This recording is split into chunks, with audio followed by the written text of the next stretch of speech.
Hello guys, welcome back to the channel. Of course, it's Let's Talk Football, the one channel where we talk about football, particularly as it concerns the Premier League.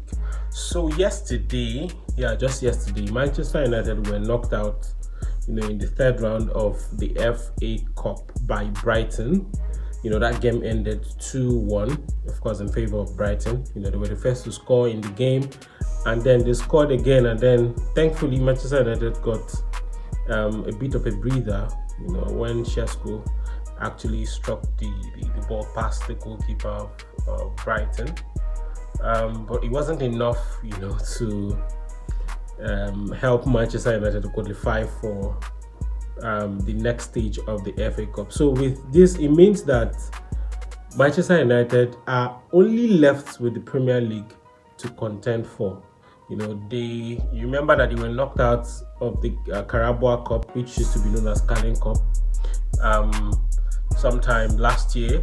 Of course, they were not qualified for the Champions League, so they're not even playing.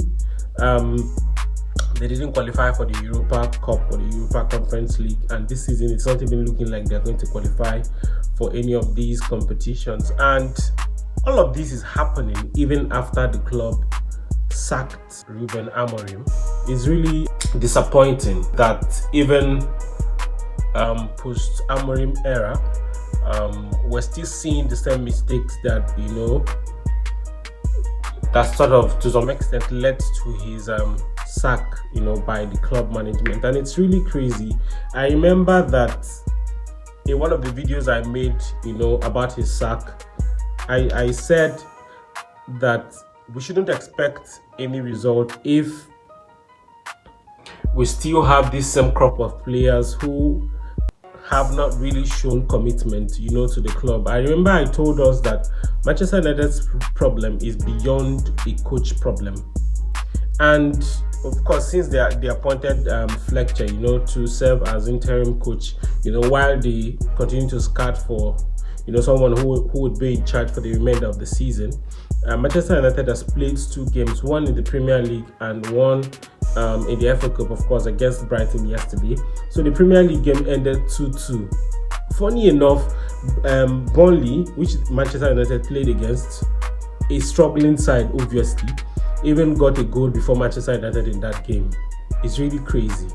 The fact is that beyond just sacking the coach, of course, that's talking about Ruben Amorim, the management really needs to look deeply into their recruitment. Whoever is in charge of that department, I think, needs to really do better, because they also need to look at how to let go of many players.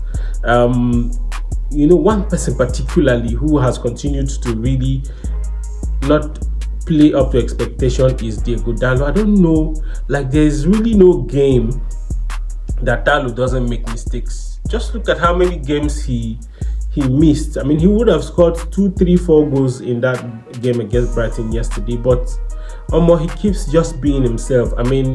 He's not the only one. So you have people like Ugarte in that midfield. I wonder why these people keep playing for Manchester United. They've not really shown enough commitment, and that's the thing.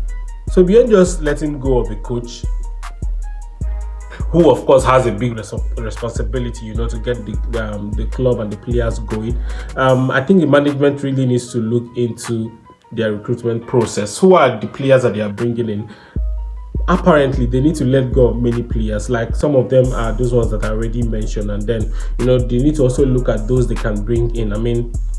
It would really spell doom for the club if they end this season without, or if this January transfer window ends without them signing a midfielder. I wonder how they want to succeed for the remainder of the Premier League season. Sadly, they only have the Premier League to compete for, and it's not even looking as though they are going to do well. With what we've seen, these guys are just playing as though they are not professionals. They are playing as though the management is owing them some money. And I don't know if that's really the case, but it's really been disappointing, and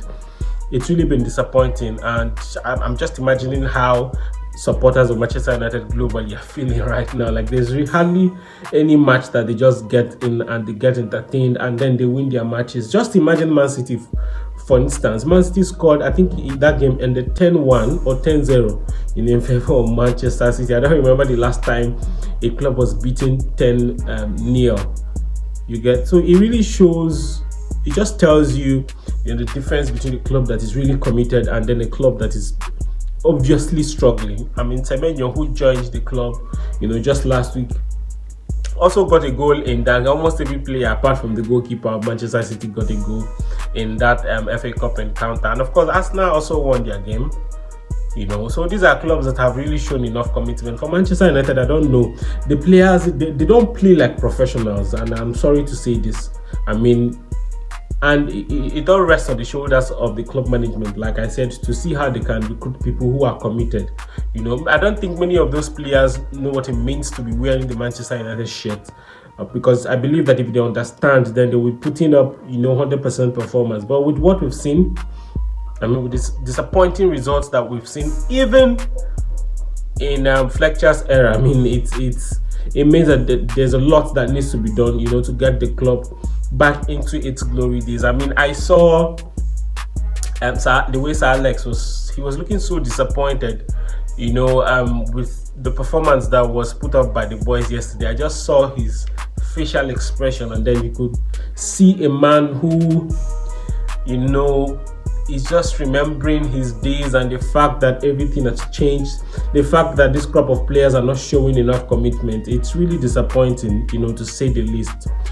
Well, I just hope that things will get better with time. And there are reports coming up suggesting that Michael Carrick is likely going to be in charge of the team, at least for the remainder of this season, before they finally decide who would come on board on permanent basis. Reports had it formally that it was actually between Michael Carrick and Ole Gunnar Solskjaer, who, of course, the both of them were in the reins at Manchester United at one point or the other. And of course, the records are clearly there, to show, how best each of them performed. Personally, I would have preferred Ole Gunnar Solskjaer, because if you followed his reign, you would understand that Manchester United had a pattern of play at the time, even though there were pockets of disappointments here and there, but you could tell, I mean, Manchester United were clearly playing entertainment football. That was when you had the likes of Pogba, you have the likes of Cavani, and then these guys were really, really impressive.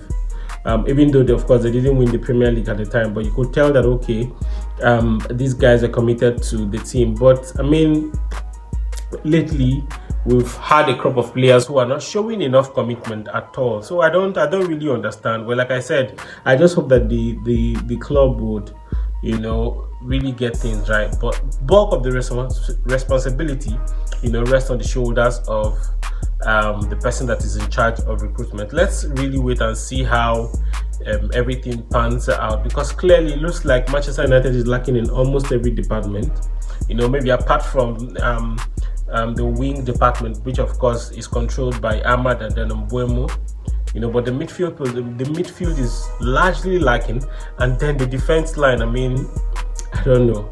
But Eindhoven, Euro, those guys are so immature. Like, I don't really know what's happening. I mean, they need like a huge dose of training to really understand what it entails. I mean, I don't know if they really watch games, each time Arsenal is playing. I feel like that's something they should really start doing if they don't do that, and see the extent of chemistry that exists between, Gabriel and Saliba in that central defense. Because if Manchester United would really go far, I mean, they really need to get a strong pair in that central defensive position. Well, we'll see how it goes. So I want you to drop your thoughts on the comment section. Manchester United only have the Premier League to contend for this season. Where do you see them ending? Do you see them qualifying for the Champions League, or do you see them finishing 10th, 11th, and then maybe only coming back next season to start contending for the Premier League again? So just like I said, drop your thoughts on the comment section.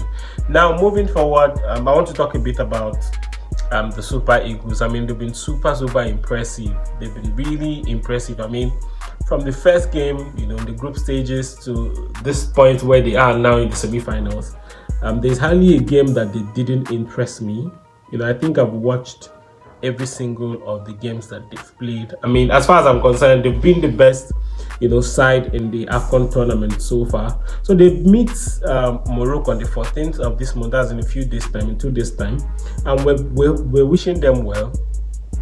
Morocco is a very strong side. Of course, we saw what they did, to also get to the semis of the tournament.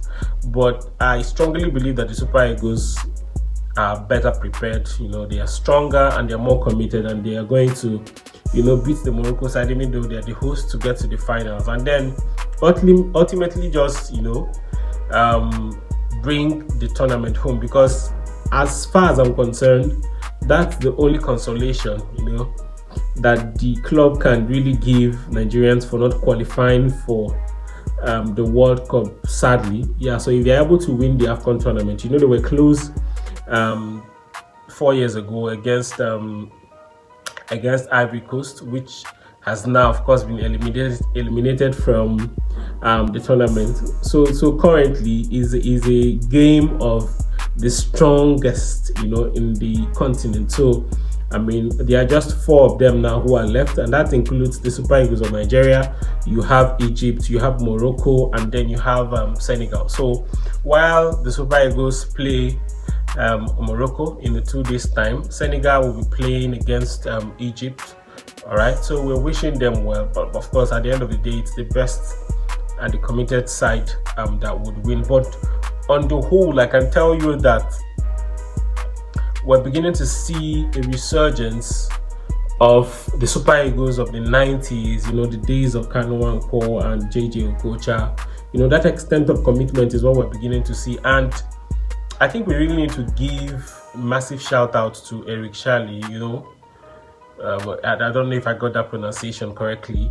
He's really transformed this team from the fact that from the new guys that he brought in to the extent of ginger that he gives to those who were in the team, even before the new guys came in. He's really been impressive. And then it tells you the extent of achievement that can be attained if a coach is in good standing with his players. Because I think what I've noticed from Eric is the fact that he has a very strong relationship with players. You need to see when they are playing, even beyond the pitch. I watched that recent video of where Chukwueze was trying to mimic him. I don't think he would have he would have attempted that if the players didn't feel at home with the coach. So I feel like other coaches really need to learn from what the Eric is doing. All right, so you need to try as much as possible to be in good standing with your players. Try as much as possible to establish a cordial working relationship with them, because if you want to get the best of them, then they need to be happy with you. They need to feel at home with you. And I really wish them well and hope that they would get to the finals and bring the trophy home. So I want you to also share your thoughts in the comment section. Do you see the Super Eagles beating Morocco in 2 days time? And who do you think are going to get to the finals? And who would, bring the trophy home? So just share your thoughts on the comment section. Thank you very much as always for watching.